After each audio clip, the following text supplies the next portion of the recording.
संत श्रोमणी आचार्य गुरु 108 विद्यासागर जी महाराज की जय। आचार्य श्री उदार सागर जी महाराज की जय। परम पूज्य मुनि पुंगा गुरुवर 108 सुधा सागर जी महाराज की जय। समस्त मुनि संघ की जय। हम जिन धर्म प्रवेशिका में परमेष्टि वाले पाठ को समझ रहे हैं, आज कल हमने अर्हन परमेष्टि के बारे में जाना था। आज हम सिद्ध परमेष्टि किन्हें कहते हैं, उनके कितने मूल गुण होते हैं, मूल गुणों का भेद प्रभेद कैसे हैं, उसको अपन समझते हैं। सिद्ध परमेष्टि किन्हें कहते हैं? रठट्ट कम देहो लोया लोयस्य जानियो दट्ठा पुरुषायारो अप्पा सिद्धो जाय लोहे से रथो। जिन्होंने अष्ट प्रकार के कर्मों को लट्ठट्ट अट्ठ देव रट्ठट्ट कम देहो, जिन्होंने अष्ट प्रकार के कर्मों को और देहो माने शरीर को नष्ट कर दिया है। लोया लोयस्य जानियो दट्ठा, लोक और अलोक को जानियो दट्ठा, जानने और देखने वाले हैं। पुरुषायारो अप्या, जो आत्मा पुरुषाकार हैं। सिद्धो जायलो से, जो लोक के अग्रभाग में विराजमान है, वे सिद्ध परमेष्टि हैं। मतलब जिन्होंने आठों कर्म समाप्त कर दिए हैं और लोक अलोक को देखने और जानने वाले हैं, जिसकी आत्मा पुरुषाकार है, वो लोक के अग्रभाग में विराजमान है, वो सिद्ध परमेष्टि कहलाते हैं। 5 परमेष्टियों में सबसे बड़े परमेष्टि सिद्ध परमेष्टियों ने, जिन्होंने समस्त कर्मों का 8 ही कर्म होते हैं, तो 8 कर्मों को नष्ट कर दिया, समस्त कर्मों को नष्ट कर, जो संसार में लौटकर कभी नहीं आएंगे, जो उन्हें सिद्ध परमेष्टि कहते हैं। सिद्ध परमेष्टि के 8 मूल गुण होते हैं, मुख्य गुण होते हैं। सबसे पहला है अनंत ज्ञान। अनंत मतलब जिसकी कोई सीमा ही ना हो, जिसकी कोई लिमिट ही ना हो, ऐसा ज्ञान। परिपूर्ण, अनुपम, विशुद्ध, समस्त पदार्थों को जानने वाला जो ज्ञान है, वो अनंत ज्ञान कहलाता है। ज्ञानावरण के पूर्ण क्षय हो जाने पर ये प्राप्त होता है, हमें अनंत ज्ञान प्रकट हो जाता है। तो सिद्ध परमेष्टि का ज्ञानावरणी कर्म समाप्त हो गया है, इसलिए उनको अनंत ज्ञान की प्राप्ति हो गई है। दूसरा है अनंत दर्शन, लोक और अलोक की समस्त वस्तुओं को युगपत जाने, एक साथ जानने वाला अनंत दर्शन कहलाता है। कहते हैं दर्शनावरण कर्म के क्षय से अनंत दर्शन प्राप्त होता है। तीसरा है अनंत वीर, अप्रतिहत सामर्थ्य उत्पन्न करने वाला, जिसकी कोई सीमा ना हो, जिसका कोई विरोध ना कर सके, उस जैसी किसी की शक्ति ना हो, अप्रतिहत सामर्थ्य उत्पन्न करने वाला अनंत वीर कहलाता है। अंतराय कर्म के क्षय से होने वाले अनंत शक्ति रूप अनंत वीर गुण ये प्रकट होता है। फिर है छायक सम्यक्त, चौथा गुण, मूल गुण सिद्ध परमेष्टि का छायक सम्यक, जीवादि तत्वों के विषय में विपरीत अभिप्राय रहित परिणति वाला छायक सम्यक्त कहलाता है। मोहिनी कर्म का जब क्षय हो जाता है तो ये छायक सम्यक्त प्रकट हो जाता है, हमेशा के लिए, अनंत के लिए। सूक्ष्मत, 5वां है सूक्ष्मत, इंद्रिय गोचर नहीं होने वाला गुण सूक्ष्मत्व गुण कहलाता है। जो इंद्रियों के समझ पकड़ में ना आए, वो सूक्ष्मत्व गुण। नाम कर्म के क्षय होने से ये सूक्ष्मत्व गुण प्रकट होता है। फिर है अवगाहनत्व, जहाँ एक सिद्ध हो वहाँ अनंत सिद्ध समाहित होने वाला गुण अवगाहनत्व गुण कहलाता है। ये अवगाहनत्व गुण आयु कर्म के क्षय होने से अवगाहनत्व गुण प्रकट होता है। अवगाहनत्व गुण हमारी आत्मा में प्रकट होता है। फिर है 7वां अगुरु लघुत्व, जिसका मतलब है आ गुरु माने बड़ा, लघु मतलब छोटा। सिद्धों में छोटे बड़ेपन का अभाव अगुरु लघुत्व गुण, ना कोई छोटा रहता है सिद्ध में और ना कोई बड़ा रहता है, सबकी आत्मा एक सा सुख का अनुभव करती है। गोत्र कर्म के क्षय होने से ये अगुरु लघुत्व गुण प्रकट होता है। और फिर लास्ट है अव्याबाधत्व, समस्त कर्मों जन्य क्लेशों से छूट जाने पर मोक्ष अवस्था में जो सुख होता है उसे अव्याबाधत्व सुख, जिसमें किसी प्रकार की कोई बाधा उत्पन्न ना हो, ऐसे कंटिन्यू निरंतर प्राप्त हो।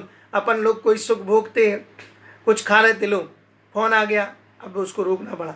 कुछ चीज़ का उपभोग कर रहे थे, विघ्न आ गया, अंतराय आ गया। लेकिन इसमें नहीं, कंटिन्यू, निरंतर, बीच में कहीं कोई ब्रेक पड़ने वाला नहीं है। इस प्रकार से वो अव्यावादित गुण है। वेदनी कर्म के क्षय से ये अव्यावादित गुण प्रकट होता है। इस प्रकार से सिद्ध भगवान के 8 मूल गुण होते हैं जो 8 कर्मों के समाप्त होने पर प्रकट होते हैं। अब है अगले आचार परमिष्टि। आचार परमिष्टि के लिए गाथा आती है। दंसणाण पहाड़े वीरे चारित्य वर्तवा यारे अपम परम च जुंजई सो आयरियो मुनि झेयो। दंसणाण पहाड़े, दर्शन ज्ञान में प्रधान, वीरे चारित्य, वीर चारित्य तब यारे, तप, इन 5 आचारों का जो पालन करते हैं और शिष्यों को कराते हैं, अपम और परम चजुंजई, शिष्यों को भी कराते हैं, सो आयरियो मुनि जियो, वो आचार परमिष्टि हैं जिनका हमें ध्यान करना चाहिए। जो मुनि संघ के नायक होते हैं, शिष्यों को दीक्षा देते हैं, शिक्षा देते हैं, प्रायश्चित देते हैं, उन्हें आचार परमिष्टि कहते हैं। आचार परमिष्टि के 36 मूल गुण होते हैं। उसमें 5 आचार, 10 धर्म, 12 तप, 6 आवश्यक और 3 गुप्ती, ऐसे कुल मिला के 36 मूल गुण आचार परमिष्टि के होते हैं। अपन जानते हैं इन्हें विस्तृत। सबसे पहले तप, आचार परमिष्टि के 12 तप, ये मूल गुण रूप है।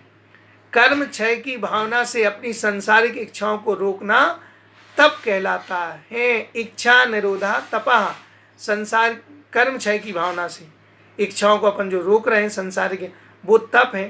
तप के 12 भेद होते हैं, 6 अंतरंग तप और 6 बहिरंग तप। जानते हैं अपन बहिरंग तप। अनशन, आत्मकल्याण की भावना से चारों प्रकार के आहार का त्याग, अनशन। अनशन मतलब उपवास, चारों प्रकार के खाद्य स्वाद ले पेट, चारों प्रकार के आहार का, खाने योग्य रोटी, स्वाद इलायची वगैरह, पेय पीने योग्य जल वगैरह, खाद्य स्वाद ले चाटने योग्य रबड़ी वगैरह, इन चारों प्रकार के आहार का त्याग करना वो अनशन तप है। उनोदर तप, भूख से कम भोजन करना। ये सबसे कठिन है, बहुत कठिन पड़ता है।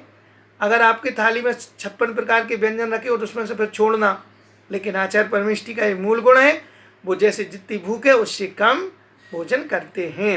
व्रत परिसंख्यान, भोजन को जाते समय विधि लेना। 2 कलश लेके कोई खड़ा होगा तो पढ़ेंगे, जोड़ी से खड़े होंगे तो पढ़ गए होंगे। इस प्रकार से जो विधि लेते हैं वो व्रत परिसंख्यान कहलाता है। फिर रस परित्याग, 1, 2 आदि रसों का त्याग करना। 6 रसों में से कभी इस रस का त्याग, कभी उस रस का, या रसी पूर्वक जो भोजन करते हैं, आहार करते हैं, वो रस परित्याग। विविक्त सय्यासन, विविक्त सय्यासन, बहुत सारी कई प्रकार की सैया और आसन लगाना। विविक्त स्वाध्याय ध्यान आदि की सिद्धि के लिए एकांत तथा पवित्र स्थान में शयन करना। एकांत स्थान, पवित्र स्थान में, कड़क स्थान में चटाई छोड़ के पाटे आदि पे, इन प्रकार विविक्त सय्यासन। काय क्लेश, काय क्लेश क्या कहलाता है? आत्महित की भावना से शरीर को बस में करने के लिए सर्दी गर्मी आदि को कष्ट को सहन करना। काय को थोड़ा क्लेश देना, शरीर को थोड़ा कष्ट देना, ताकि हमारी आत्महित की भावना बनी रहे। ठीक, इसलिए फिर है इस प्रकार से ये 6 बहिरंग तप। अंतरंग तप को जानते हैं। प्रायश्चित तप, दोषों की शुद्धि के लिए दंड ग्रहण करना। अपनी जो दोष हो गए हैं उसके लिए कोई दंड हमने लिया, वो प्रायश्चित। विनय तप, रत्नत्रय व उनके धारकों की विनय करना। ठीक, रत्नत्रय सम्यक दर्शन, सम्यक ज्ञान, सम्यक चरित्र की, और जो उसको धारण करते हैं आचार्य उपाध्याय साधु परमिष्टि आदि, या कोई श्रावक वृत्ति, उसके लिए उसकी विनय करना।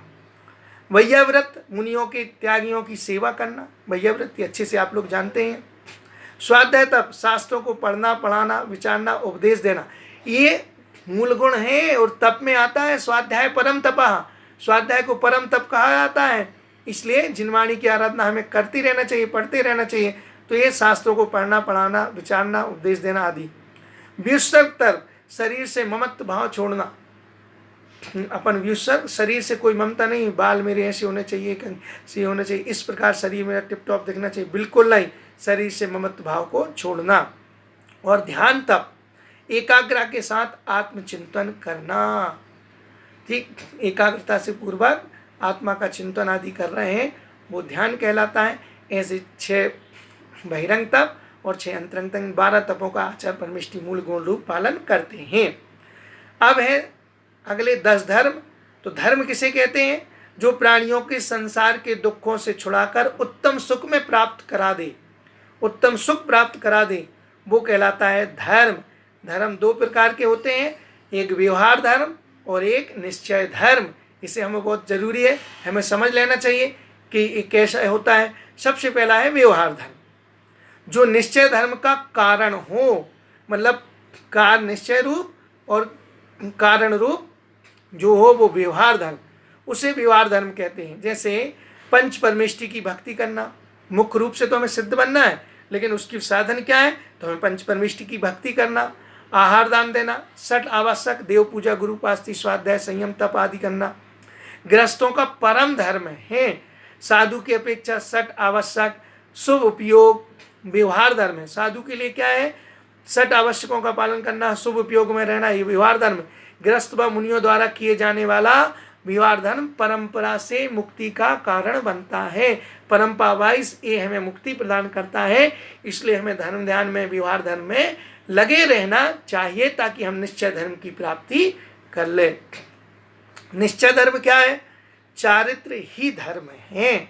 राग आदि समस्त दोषों से रहित होकर आत्मा का जो भाव है, अपनी आत्मा का जो निश्चय रूप भाव है, वह निश्चय धर्म है। जैसे समता, मध्यस्थता, चारित्र आदि, ये सब निश्चय धर्म के अंतर्गत अपनी आत्मा में भी लीन है, वो निश्चय धर्म होता है। व्यवहार धर्म कारण बनता है और निश्चय धर्म कार्य रूप होता है। धर्म कितने होते हैं? तो धर्म 10 होते हैं। क्षमा, मार्दव, आर्जव, शौच, सत्य, संयम, तप, त्याग, आकिंचन और ब्रह्मचर्य। क्षमा सबको पता है, सबसे प्रतिकार करने की सामर्थ्य होने पर क्रोध नहीं करना। अपन में सामर्थ्य है, फिर भी अपन सामने वाले पर क्रोध नहीं कर रहे, वो उत्तम क्षमा। उत्तम मार्दव, ज्ञान बल आदि का घमंड नहीं करना, किसी प्रकार का कोई घमंड नहीं करना, चाहे रंग का, रूप का, ज्ञान का, पैसे का, रुपये का, किसी प्रकार का घमंड। उत्तम आर्जव, मायाचारी का त्याग, मायाचारी नहीं करना। उत्तम सोच, लोभ का त्याग। 4 कसाएं, क्रोध, मान, माया, लोभ, 4 धर्म। फिर उत्तम सत्य, हित, मित और प्रिय वचन। हित जो दूसरों को हितकारी हो, मित माने कम हो, और प्रिय सुनने में भी प्रिय लगे, ऐसे वचन बोलना। संयम धर्म, उत्तम संयम, 5 इंद्रियों और मन को वश में करना और 6 काय के जीवों को नहीं। 5 इंद्रियों को वश में करना और मन को वश में कर रहा है, ठीक। उसके बाद 6 काय के जीवों के विराध, पृथ्वी काय, जल काय, अग्नि काय, वायु काय और वनस्पति काय और तिरस काय, इन जीवों की विराधना नहीं करना, ये उत्तम संयम। उत्तम तप, 12 प्रकार के जो भी तप समझाए हैं उनको तपना, वो उत्तम तप। त्याग, राग देश का त्याग करना। कीर्ति और प्रतिकोपहार की वांछा से रहित होकर ज्ञान आदि का दान देना, ये सब उत्तम त्याग के अंतर्गत ही आता है। और उत्तम आकिंचन धर्म, पर पदार्थों से ममत्व रूप परिणामों का त्याग।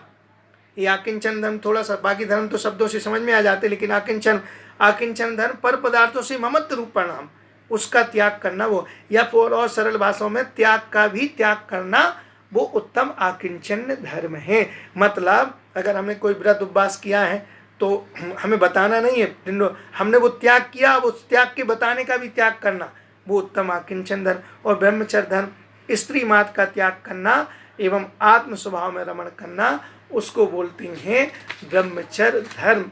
अपनी आत्मा, ब्रह्म मतलब आत्मा, चर और मतलब उसमें विचरण करना, अपनी आत्मा में लीन होना, वो ब्रह्मचर्य। इस प्रकार से 12 तप और 10 धर्म, इनको अब आगे और आचार परमेष्टि के 5 आचार होते हैं, बोले किसे कहते हैं? तो धार्मिक क्रियाओं का आगम के अनुसार पालन करना और करवाना आचार कहलाता है। ये आचार 5 होते हैं, दर्शनाचार, ज्ञानाचार, चारित्राचार, तपाचार और वीर्याचार। आचार परमेष्टि लोग इसका पालन करते हैं। दर्शनाचार, सम्यक दर्शन के दोष हटाना। ज्ञानाचार, सम्यक ज्ञान को बढ़ाना और उसके दोष हटाना। चारित्राचार, सम्यक चारित्र को विशुद्ध करना। तपाचार, तप की वृद्धि करना, और वीर्याचार आत्मबल को अपने प्रकट कर, जितना आत्मा का बल है उसको प्रकट करके ये सब करना, ये वीर्याचार। इस प्रकार ये 5 आचार का भी पालन आचार परमिष्टि करते हैं। फिर गुप्ती होती है 3। गुप्ती किसे कहते हैं? संसार के कारणों से हटकर आत्मा के रक्षण के लिए रक्षण करने को गुप्तियां कहते। संसार के कारणों से हटा और आत्मा का रक्षण जिससे हो वो करना, वो कहलाती है गुप्ती। ये गुप्ती 3 होती हैं, मनोगुप्ती, वचन गुप्ती और काय, मन को वश में करना। मन गुप्ती, अपने मन को कंट्रोल कर रहा है, मन को वश में करना है, संसारिक विषय भोगों में नहीं लगा रहा है, तो वो मन गुप्ती। वचन गुप्ती, वचन को वश में करना, और काय गुप्ती, काय को वश में करना। इस प्रकार मन, वचन, काय, इनको वश में करना। और अंत में आवश्यक होते हैं आचार परमिष्टि के 6। किसे कहते हैं? प्रतिदिन करने योग्य जरूरी कार्यों को आवश्यक। आवश्यक मतलब नेसेसरी, जरूरी, जिसको हम प्रतिदिन करें वो कहलाता है आवश्यक। तो ये आवश्यक 6 कार्य जरूरी रहते हैं आचार परमिष्टि के लिए। समता, समस्त जीवों पर साम्य भाव रखना, समता का भाव रखना। दूसरा वंदना, पंच परमिष्टि में किसी एक की वंदना करना, वो कहलाता है वंदना। और स्तुति, अनंत आदि पंच परमिष्टि की वंदना, वो कहलाती स्तुति। मतलब अगर अकेले सिंगल एक की आराधना कर रहे हैं, चाहे वो ऋषभनाथ हो, अजितनाथ हो या अरिहंत परमिष्टि, अकेले कोई भी एक अकेले की आराधना कर रहे हैं तो वो वंदना में आता है। और सामूहिक रूप से 24 तीर्थंकरों की कर रहे हैं या 5 परमिष्टि कर रहे हैं, ग्रुप में जो करते हैं वो कहलाती स्तुति। तो एक भी करना है और सामूहिक भी करना है, इस प्रकार से वंदना और स्तुति। प्रतिक्रमण, लगे हुए दोषों का पश्चाताप करना, जो दोष लग गए उनका पश्चाताप कर रहे हैं वो कहलाएगा प्रतिक्रमण। प्रत्याख्यान, भविष्य काल में दोषों का त्याग, आगे हमसे ऐसी गलती ना हो, इन दोषों का हम त्याग करें, वो कहलाता है प्रत्याख्यान। और है लास्ट कायोत्सर्ग, शरीर से ममता का काय उत्सर्ग, काय से ममता का भाव, शरीर से ममता का भाव का त्याग करना, छोड़ना। इस प्रकार से वो 6 आवश्यक, कुल मिला के ऐसे 36 मूल गुण आचार परमिष्टि के हमने जाने। अब अगले परमिष्टि हैं अपने उपाध्याय परमिष्टि। जो उपाध्याय परमिष्टि किसे कहते हैं आप जानते हैं? जो ऋणतम जुत्तो ऋचम धम्मो वैसणे ऋण दो सो उपझाओ अप्पा यदि वर बस होड़मो तस्य।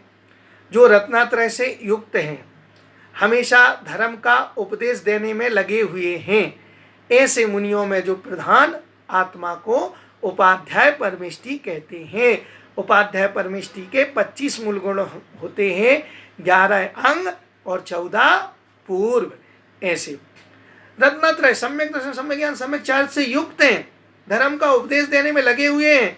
मुनियों के जो मुख्य होते हैं, प्रधान होते हैं, आत्मा के में हमेशा जो लगे रहते हैं, वो उपाध्याय परमिष्टि हैं। इनके 11 अंग और 14 पूर्व मूल गुण होते हैं। जानते हैं 11 अंग क्या है? आचार अंग, 5 समिति, 3 गुप्ती रूप चर्चा का वर्णन किया गया है, वो कहलाता है आचारांग गुण। फिर है सूत्रकृतांग, विनय, व्यवहार, क्रिया, छेदो, स्थापना आदि का वर्णन जिसमें किया जाता है, वो कहलाता है सूत्रकृतांग। ठीक, 11 अंग पढ़ रहे हैं अपन। तीसरा है स्थावानंग, संपूर्ण द्रव्यों में एक द्रव्य को लेकर कितने विकल्प हो सकते हैं, बड़ी डिटेल विस्तार से जिस वर्णन किया जाए, जैसे जीव, संसारी, फिर मोक्ष, फिर संसारी के, फिर ऐसे भेद प्रभेद करते चले जाए। फिर समवायांग, संपूर्ण द्रव्यों में किस किस अपेक्षा से सादृश्य संभव है, एकता किसमें है, किस किस द्रव्य से कैसे तुलना की जा सकती है, वो इस सब का विस्तार से वर्णन हो, वो समवायांग। व्याख्या प्रगति अंग, जीव है या नहीं, नित्य या अनित्य, गणधर देव के 60,000 प्रश्नों का जिसमें समाधान रहे, वो कहलाती है व्याख्या प्रगति अंग। फिर ज्ञात धर्म कथा, जीवादि वस्तुओं का स्वभाव क्या है, तीर्थंकरों का महत्व क्या है, गणधर वगैरह का वर्णन, चक्रवर्ती की उपकथाओं का वर्णन, एक ज्ञात धर्म कथा नाम का अंग होता है, जिसमें इन सब का वर्णन विस्तार से अपन को मिलता है। उपास का ध्यान अंग, श्रावक की प्रतिमा, शील आदि का वर्णन, इस पूरा वर्णन इन सब चीज़ों का मिले, प्रतिमा कितनी होती है, शील कितने होते हैं, इन सब का उपास का ध्यान अंग।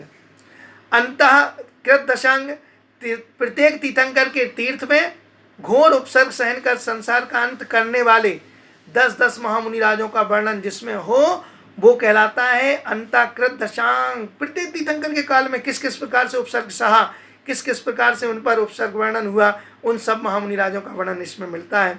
फिर अनुत्तर उत्पादक दशांग, अनुत्पाद दशांग, प्रत्येक तीर्थंकर के तीर्थ में 10-10 महामुनि राज घोप उपसर्ग सहन कर अनुत्तर विमान में उत्पन्न हुए, अनुत्तर आदि विमान में जो उत्पन्न हुए हैं उन सब का वर्णन जिसमें मिलता है उसको अनुत्तरपादक दशांग कहते हैं। 10वें नंबर का है प्रश्न व्याकरणांग। चिंता, लाभ, अलाभ तथा प्रश्नानुसार आक्षेपणी, अपना मत रखकर दूसरों का दोष बिताना, विक्षेपणी, दूसरों के मत को रखकर अपनी बात पुष्ट करना इत्यादि कथाओं का वर्णन जिसमें हो। ठीक, अपना मत रखकर दूसरों के दोष प्रकट बताना कि तुम में ये प्रॉब्लम थी, ये दोष थे, और दूसरे के मत को रखकर अपनी बात पुष्ट करना, दूसरों में ये है तो अपनी बात, ऐसी आक्षेपणी, विक्षेपणी, संजीव, निर्विघ्नी आदि कथाओं का जिसमें वर्णन हो वो कहलाता है प्रश्न व्याकरणांग। और लास्ट में 11 अंग है विपाक सूत्र अंग। द्रव्य छेद काल भाव के अनुसार कर्म का शुभाशुभ फल का वर्णन जिसमें हो वो कहलाता है विपाक सूत्रांग। मतलब क्या बोलते, द्रव्य छेद काल भाव किस रूप है, उस रूप शुभ अशुभ फल क्या होंगे इसके, इन सब का वर्णन जिसमें पढ़ने में आए वो विभाग सूत्रांग। 12वां अंग है दृष्टिवाद। दृष्टिवाद के 5 भेद हैं, परिक्रम, सूत्र, प्रथमानियोग, पूर्व और चूल का, ये 5 भेद। उसमें दृष्टिवाद के 4थे भेद जो पूर्व है वो 14 भेद उसके होते हैं, वो उपाध्याय परमिष्टि उसके ज्ञाता रहती है। मतलब 12वें अंग के 5 भेद, 5वें भेद में जो 4थे नंबर का पूर्व है उस पूर्व के 14 भेद जिसके ज्ञाता कौन से परमिष्टि रहते हैं, उपाध्याय परमिष्टि रहते हैं। उन 14 पूर्वों को अपन जानते हैं। उत्पाद पूर्व, इसमें उत्पाद व्यय और ध्रुव का वर्णन, वस्तु ज्यों की त्यों कैसी बनी रहती है, उत्पाद कैसे होता है, व्यय कैसे होता है, इन सब का वर्णन उत्पाद। अग्रायणी पूर्व, पंचास्ती काय और 9 पदार्थ का वर्णन। ठीक, जीव, पुद्गल, धर्म, अधर्म और आकाश, इन 5 अस्तिकाय का, और 9 पदार्थ जीव, अजीव, आश्रव, बंध, संबर, निजरा, मोक्ष, पाप और पुण्य, इनका वर्णन जिनमें वो अग्रायणी पूर्व। वीर्यानुवाद पूर्व, इसमें छद्मस्त और केवलियों की शक्ति, देवों की रिद्धियां, चक्रवर्ती, बलभद्र आदि की सामर्थ्य का वर्णन जिसमें हो वो वीर्यानुवाद, वीर मतलब शक्ति, सामर्थ्य आदि का वर्णन जिसमें हो वो वीर्यानुवाद पूर्व। अस्थि नास्ति प्रभात पूर्व, 5 अस्तिकाय का, अस्थि नास्ति आदि अनेक प्रकार के पर्यायों का जिसमें वर्णन हो वो कहलाता है अस्थि नास्ति प्रभात पूर्व।